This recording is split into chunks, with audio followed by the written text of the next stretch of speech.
আপনি শুধু জানেন এই ডিউটি ডিউটি আর ডিউটি। আপনার বয়স 40 হয়ে গেল, আপনি এখনও আনম্যারিড, আপনি কি করে বুঝবেন যে সংসারের রেসপন্সিবিলিটি। পরে আমি মাস্টার্স করলাম সমাজবিজ্ঞানে। তো মাস্টার্স ফাইনাল পরীক্ষা দিয়েই আমি আবার ওষুধ কোম্পানিতে ঢুকে পড়লাম।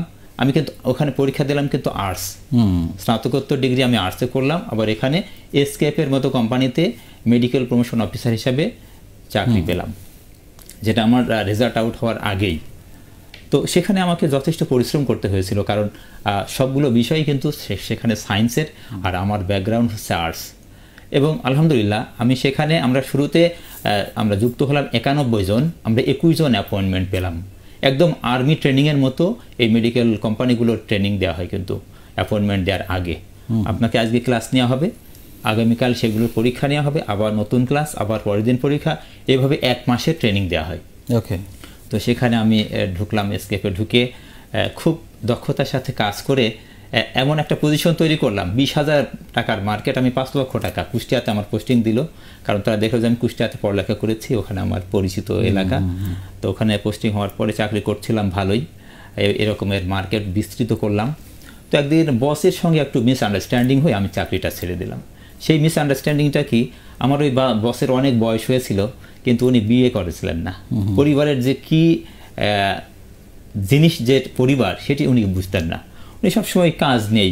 তো একদিন অ্যাক্সিডেন্টালি, আমার মিসেস কিন্তু খুব সিনসিয়ার, ও সবসময় পরিবারের কোনো জিনিস মানে ফুরানোর আগেই ও হয় ওই আয়োজন করবে অথবা আমাকে নোটিস করবে যে এটা আনতে হবে।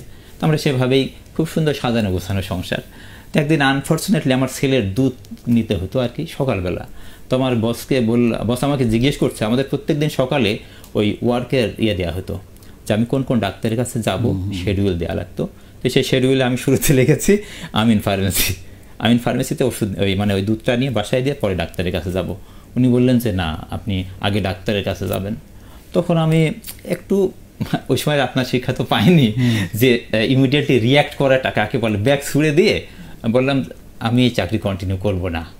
আপনি একটা আনসোশাল মানুষ, আপনার সঙ্গে চাকরি করা যায় না। আপনি পারিবারিক নিডটা কি সেটাই জানেন না। আপনি শুধু জানেন এই ডিউটি ডিউটি আর ডিউটি। আপনার বয়স 40 হয়ে গেল, আপনি এখনও আনম্যারিড, আপনি কি করে বুঝবেন যে সংসারের রেসপন্সিবিলিটি। তো এই কথা বলার পর সবাই ছুটে আসলো, আমার অন্যান্য কলিগরা।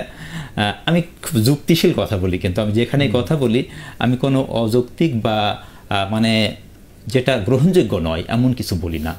তবে আমি একমত, আপনি রিয়াক্ট না করলেও পারতেন, সেটা যেমন সত্যি, আবার এট দ্য সেম টাইম ওই ভদ্রলোকের আপনার ওই নিডটাকে গুরুত্ব দেওয়া উচিত। জি জি, এটাই আমার পয়েন্ট অফ ফাইন্ডিংসটা, কিন্তু এটাই আমি ওনাকে বোঝাতে চেয়েছি।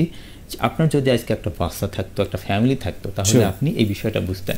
এবং আপনাকে আমার যে ডিমান্ড মার্কেটে, অন্য যে সব কোম্পানি আমাকে নিতে চাই, আপনি চিন্তা করতে পারবেন না। 20,000 টাকার মার্কেটে আমি যেদিন অর্ডার কনফার্ম করলাম, আমাদের সেলসম্যানরা সবাই অবাক হয়ে যায় যে স্যার এই মাল নেবে তো ওরা, কারণ এসকেপের প্রোডাক্ট হচ্ছে ক্যাশ অন ডেলিভারি, টাকা দিয়ে মাল নিতে হবে। এবং পেরিফেরি মার্কেট থেকে আমি অর্ডারটা নিয়ে এসেছিলাম 20,000 টাকা। তো আমি বললাম ইনশাল্লাহ হবে, কারণ সবগুলো লোকে আমার পরিচিত।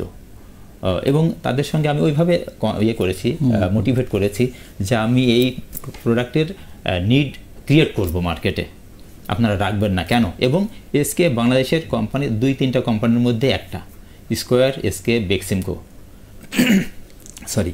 তারপরে সবাই নিল এবং আলহামদুলিল্লাহ বিক্রি হয়ে গেল। এইভাবে সেই 20,000 টাকার মার্কেট আমি 5 লাখে উন্নীত করলাম। তারপরে চাকরি ছেড়ে দিলাম।